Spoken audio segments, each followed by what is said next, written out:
Hello, and this is Saturday Morning Recorded, and I'm your host, Colin Vogel.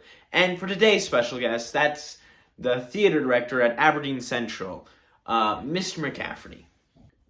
For your weekly tidbit of news, it's that some species of bats actually replicate noises that adult bats make when they're babies. It's the equivalent of human babies making babbles and sounds like that, except for bats, which is very interesting. Here's your special guest.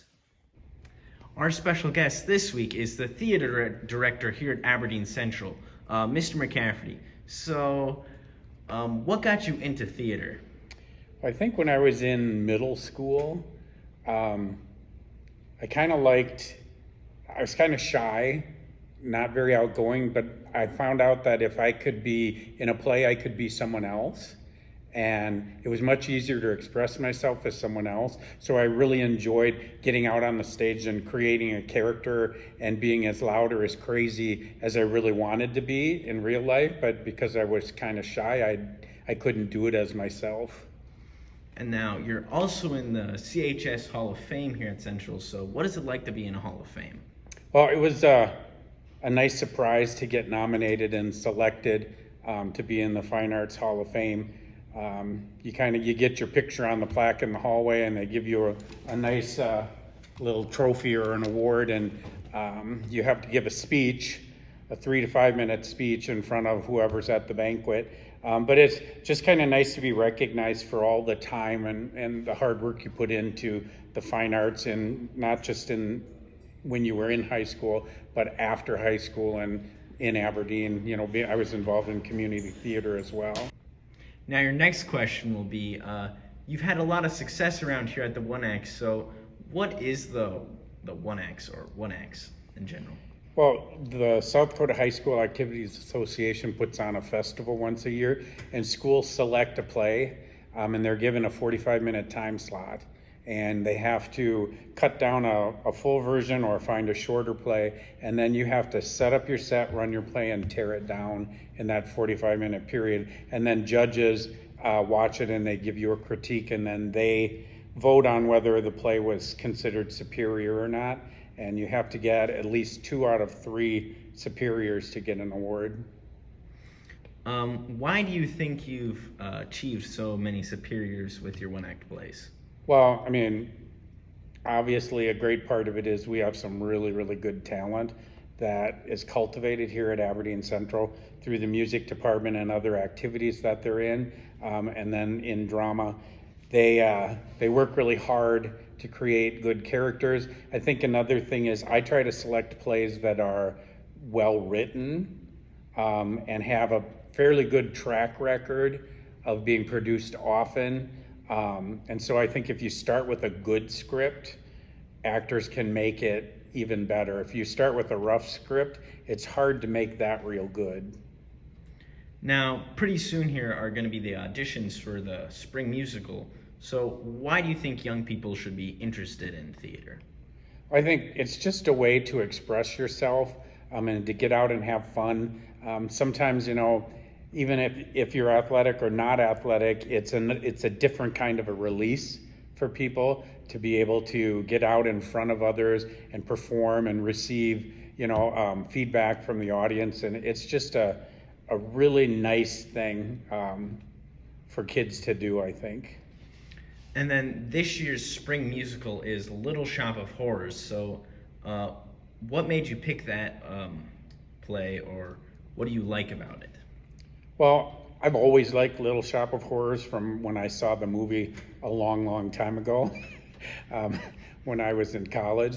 And I've done the show one other time, I think 12 years ago. And it's a fun show to do. There's some really good parts. But it's a tough show to do technically because of the puppets involved with the plants, and they're very expensive to rent.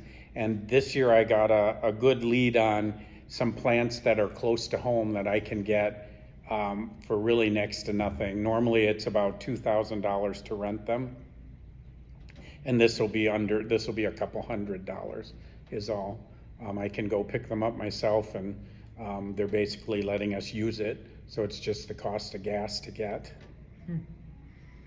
And then for your final question, it will be, what is your favorite book?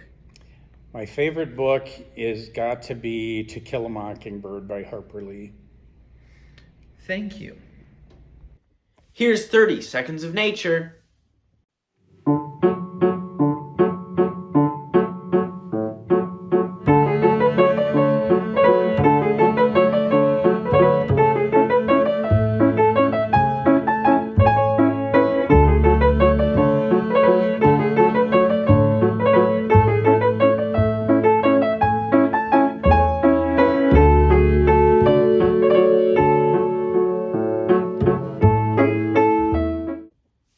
Here's Eva's word of the week. Eligibility. Here's the Take 5. Here's this week's Take 5. For your first question, are you a morning person or night person? I'm a night person. For your second question, how do you like your eggs? Over easy. Third question, what is your favorite sitcom? Ooh, I think my favorite sitcom was, I don't know, probably Cheers. And then, have you ever peed in a pool? On purpose, no. No, I never have, because my parents told me that when you go pee in a pool, the water changes color, so I was always afraid to. And then for your fifth and final question, it will be, if you could help an endangered species of your choice, what would you pick? I think a baby seal, because they're so cute. Thank you. Now, although baby seals is a very vague term, there are a few species of seals that you can actually help out at WWF. Those pertaining to the harbor seal and the elephant seal, which are wonderful animals, and I really hope you do go help them out. For my book recommendation this week, I'm going to be recommending one of my favorite series from elementary school, and it was the Humphrey series. Now, the book I have here is currently The Mysteries According to Humphrey by Betty G. Burney. But anyway, I really like this series as an elementary school, and they're pretty fun books. Now, my adventure didn't take place this week, or even this month, or the previous month. It took place all the way back in early January, and well, it was that I went on an orchestra trip. And this orchestra trip went to see the Minnesota Orchestra play some of Sibelius symphonies. And it was a very fun trip. We went to the the Minnesota Institute of Art, the Mall of America, and then we finished the day by watching the symphonies. And it was a very fun trip. I'm your host, Cohen Vogel, signing off.